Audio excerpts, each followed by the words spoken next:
संत लोग कहते हैं जो जल्दी जिसका निधन हो गया वो बड़ा पुण्यात्मा था, उसे इस नरक में रहना नहीं पड़ा, वो जल्दी स्वर्ग चला गया।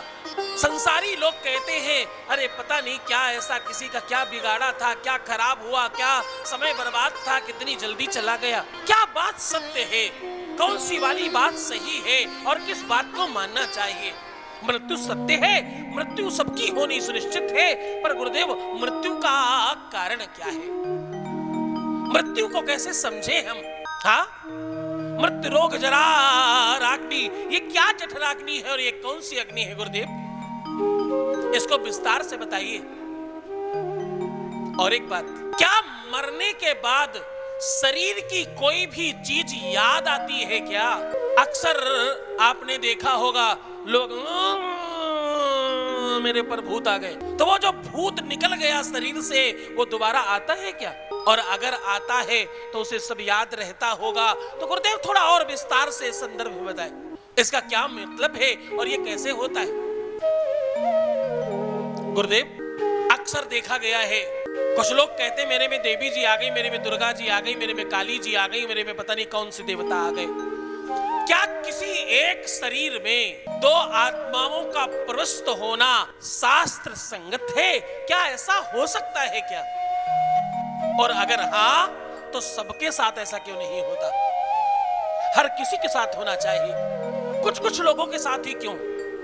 और अधिकतर उन लोगों के साथ क्यों जो किसी न किसी तौर पर मानसिक तौर पर विकृत होते हैं? माना एक भक्त में और एक पागल में कोई खास अंतर नहीं होता, लेकिन गुरुदेव इसका समीकरण क्या है, इसकी समीक्षा क्या है? ध्यान सुनना, बहुत ध्यान से समझना। शिव महापुराण का तुम्हें भाव और उसका पूरा सार बता रहा हूं, गंभीरता से सुनना। गुरु जी ने अनेकों प्रकार से समझाया, बोले सुनो, ये मन की स्थिति है, इंसान की इच्छाओं का कभी भी दमन नहीं हो पाता। एक इच्छा पूर्ण होती है, दूसरी इच्छा उसी समय जन्म ले लेती है, और अनंत इच्छाओं को एक साथ रखने पर ऐसा आभास होता है कि हमारे अंदर कोई आ गया है। कभी कभी आप किसी के अतिशय प्रभाव में आ जाएं तो उसका अंदर होना एहसास होने लगता है। अगर आप किसी को बहुत ज्यादा मानने लगे, उसको पूजने लगे, उसको अपने मन से बहुत मनन करने लगे, चिंतन करने लगे, तो वो अंदर उतर जाता है कभी कभी। लेकिन ये तब जब साधना पद्धति पे बहुत आप उत्कृष्ट और श्रेष्ठ हो जाएं तब। गुरुदेव ने अनेकों प्रकार से समझाया, लेकिन इनको कुछ भी समझ में नहीं आया। ये बोले गुरुदेव कुछ ऐसा करो, कुछ ऐसा तरीका, कुछ ऐसा साधन बताओ जिससे हम तत्काल समझ जाएं इस बात को। ध्यान सुनना। तो गुरु जी ने कहा एक काम करो, ये तो तुम्हारा कमरा है, ये तो तुम्हारा कक्ष है, इस कमरे के सारी खिड़की दरवाजे मैं कुछ समय के लिए बंद कर रहा हूं। तुम्हारी साधना का पहला चरण है, इसलिए बता के कर रहा हूं। आप इस कमरे में रहना, इससे बाहर मत आना जल्दी। जब मैं बुलाऊंगा, जब मुझे आपको बाहर लाना होगा तो मैं दरवाजा खोल दूंगा, आप बाहर आ जाना। वो एक कमरे में एक इंसान प्रश्न करने वाला चला गया, उस कमरे को बाहर से बंद कर दिया गया। बहुत ध्यान समझना, इस कमरे के सारे खिड़की, सारे दरवाजे बंद कर दिए गए, सील कर दिए गए। रोशनी, हवा, वायु कुछ भी अंदर न जा सके ऐसा प्रबंध कर दिया गया। और उस कमरे के छत के ऊपर से छोटा सा छेद कर दिया गया और उस छेद से सड़ी गली उल्टी सीधी चीजें अंदर डालना शुरू कर दिया। कभी कुछ डाल देते, कभी मीठा, कभी खट्टा, कभी गरम, कभी ठंडा, अंदर कमरे में भरता जा रहा है, भरता जा रहा है, भरता जा रहा है। जो इंसान अंदर था, कमरा पूरा भरने लगा, उस इंसान के यहां तक सब कुछ भर गया। अब वो वहां पोह में है, जिधर भी जाए चारों तरफ कुछ न कुछ उल्टा सीधा भरा पड़ा है। कभी दाल भर दी गई, कभी चावल भर दिए गए, कभी रोटियां गीली करके फेंक दी गई, कभी सड़ा हुआ अनाज अंदर डाल दिया गया और कभी बदबूदार पानी डाल दिया गया जिसको तुम शराब समझते हो। कभी गरम गरम चाय अंदर डाल दी गई, कभी गरम दूध डाल दिया गया, दुनिया भर की चीजें अंदर भर दी गई। सांस लिया नहीं जा रहा है, सब यहां तक भर गया।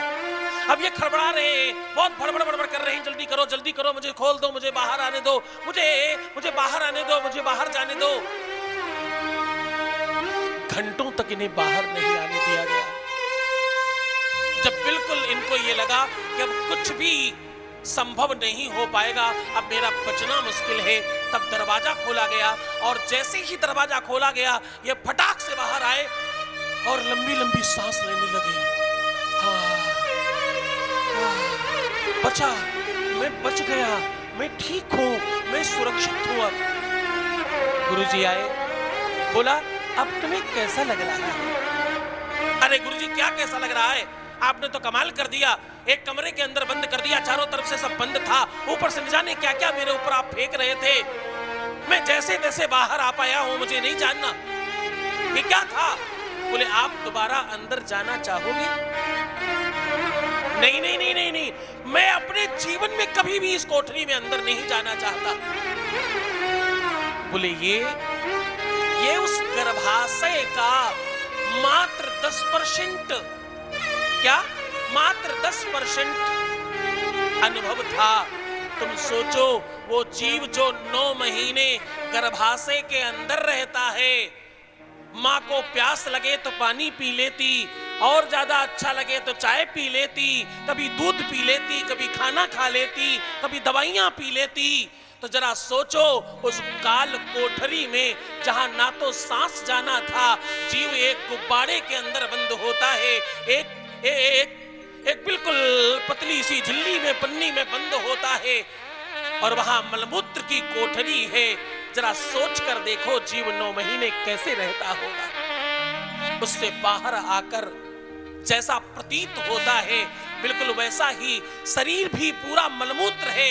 इसके अंदर जो आत्मा है, वो चारों तरफ से तुमने खा पी करके अपने मांस को, हड्डियों को, रक्त को, मज्जा को इतना बढ़ा रखा है कि आत्मा छोटी सी अंदर दबी पड़ी है। हाँ, जब उस कोठरी से बाहर आती होगी, जैसा तुम्हें प्रतीत हो रहा है, बिल्कुल वैसा ही प्रतीत होता होगा।